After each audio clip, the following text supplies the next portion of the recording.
Salut les amis, aujourd'hui on va parler de la vision divine, comment la développer, comment voir l'amour en toute chose, en toute personne et comment accéder à son réel éveil spirituel. C'est parti. L'éveil spirituel, c'est quoi ? L'éveil spirituel, c'est voir les choses telles qu'elles sont. C'est voir la vérité en toute chose. C'est voir, par exemple, que ce monde n'est qu'illusion. C'est voir que toute chose autour de nous est vide, qu'il n'y a aucune espèce d'importance dans les choses qui nous entourent. C'est voir notre nature profonde. C'est voir que nous sommes des êtres divins. C'est voir que Dieu est en toute chose. Voici, c'est quoi l'éveil. Et comment y arriver ? Comment y arriver ? Il faut commencer à changer son regard sur les choses qui nous entourent, commencer à les regarder différemment, pour commencer à développer une vision qui est différente que celle qu'on a l'habitude d'utiliser. Donc la vision des yeux, il faut commencer à l'abandonner pour commencer à ouvrir la vision du cœur, la vision de l'esprit, vous l'appelez comme vous voulez, mais en tout cas une vision qui est beaucoup plus grande et beaucoup plus spirituelle. Et donc, ça commence par quoi ? Ça commence par créer un certain détachement avec les choses qui sont autour de vous. Changer ce regard. C'est comprendre que les choses qui sont autour de nous n'ont aucune réelle importance. Commencer à s'en détacher et de voir qu'en réalité, rien, absolument rien de ce qui nous entoure peut nous satisfaire, peut nous combler, peut nous rendre heureux. Donc c'est le premier regard qu'il faut commencer à développer. Ensuite, il faut commencer à laisser tomber les filtres du jugement. Commencer à regarder les choses sans les juger. Ne plus se dire telle ou telle chose est mauvaise, telle ou telle chose est bonne, telle ou telle chose est belle, telle ou telle chose est vilaine ou grave. Voilà, on commence à détacher du jugement pour commencer en fait à sortir du système de l'ego et ouvrir peu à peu à quelque chose où il n'y a plus de jugement et l'amour commence à prendre beaucoup plus de place dans nos cœurs. Et on commence à pouvoir regarder ce monde-là avec de l'amour et commencer à voir qu'en réalité, on ne met plus le jugement à l'extérieur, où on commence à dire telle ou telle chose, je la juge, mais on commence à regarder à l'intérieur et voir qu'à l'intérieur de nous, il n'y a que de l'amour, il n'y a que de la paix, il n'y a que de la perfection, et de voir avec ce regard-là. Donc c'est vraiment changer totalement de fonctionnement et ne plus croire à ce que l'on voit, mais croire en ce que l'on est profondément, dans la seule chose qui soit. Et pourquoi donc il faut enlever tout ce jugement ? Tout simplement parce que nous sommes jugés à la hauteur que l'on juge. Tout ce que l'on voit à l'extérieur, c'est le résultat d'un jugement. Et ce n'est pas le contraire. C'est parce qu'on a jugé, parce qu'on a jugé par exemple que quelque chose ou quelqu'un a été dangereux, alors on voit le danger en face de nous.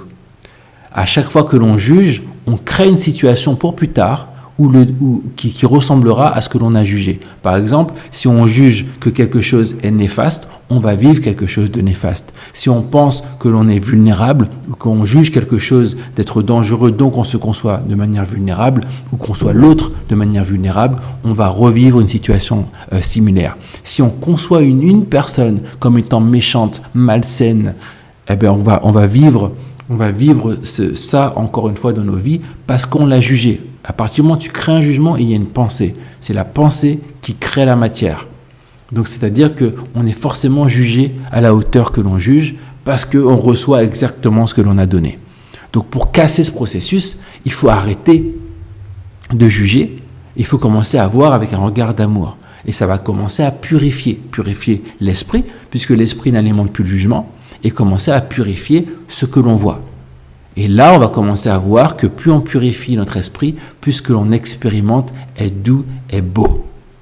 Et donc oui, notre regard, c'est vraiment de changer notre manière de voir le monde et de manière de voir les choses.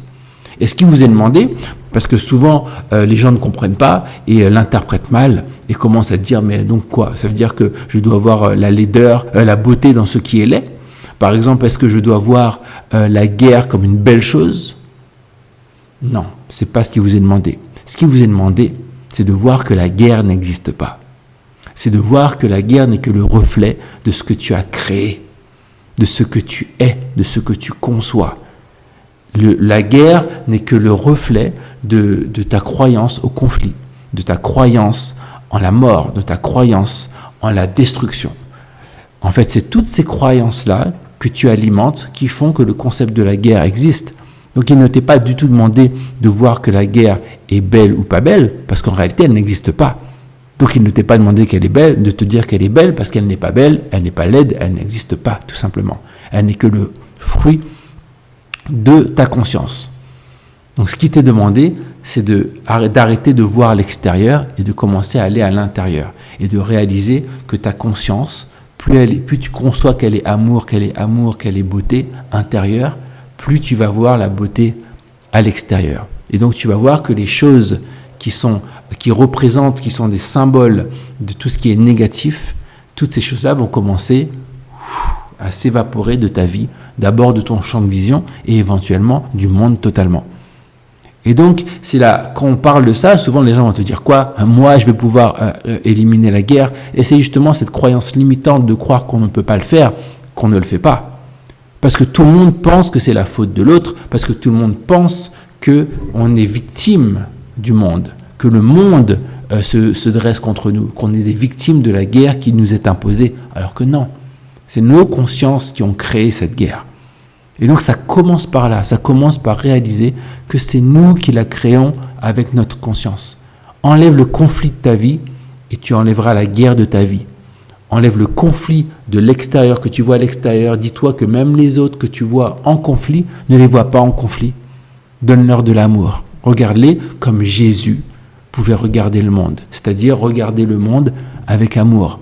Voir que le péché a été enlevé. Il a été pardonné. C'est pour ça que dans la Bible et dans plein d'autres livres sacrés, on parle du pardon, on parle de l'amour, parce que c'est la base de tout. Si tu arrives à voir l'autre sans péché, tu te conçois sans péché. Quand tu arrives à ne plus voir le péché à l'extérieur, tu éradiques le péché de ta conscience, tu éradiques le péché éventuellement de ta projection. Et donc c'est pour ça qu'il t'est demandé de voir le monde différemment. On te demande de voir le monde avec la beauté de Dieu. De voir le monde avec une douceur que tu trouves à l'intérieur de toi, que tu arrêtes de juger le monde, de l'attaquer, de dire « toi t'es pas bon, toi t'es laid, toi t'es comme ci, toi t'es comme ça ». Non. Il n'y a rien de laid à l'extérieur qui n'est pas laid à l'intérieur de toi. Enlève la laideur à l'intérieur de toi, vois avec l'amour de Dieu, vois avec la beauté, la perfection, le regard éternel, et tu verras que même ton monde extérieur va se purifier. Et éventuellement, tu verras Dieu en toutes choses. Donc voilà, la leçon d'aujourd'hui, je la trouve tellement belle. Et elle est puissante, mais elle te demande de l'appliquer.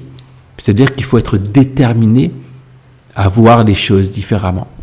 Déterminé à ne plus voir les choses avec les yeux, mais voir les choses avec l'amour de Dieu.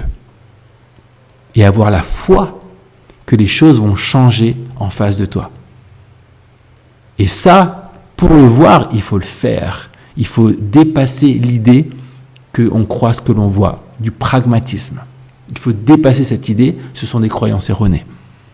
Donc voilà, leçon puissante, comme d'habitude. Un like, un abonnement, un partage. Vous connaissez le topo et on se voit dans la prochaine vidéo. Allez, à plus tard.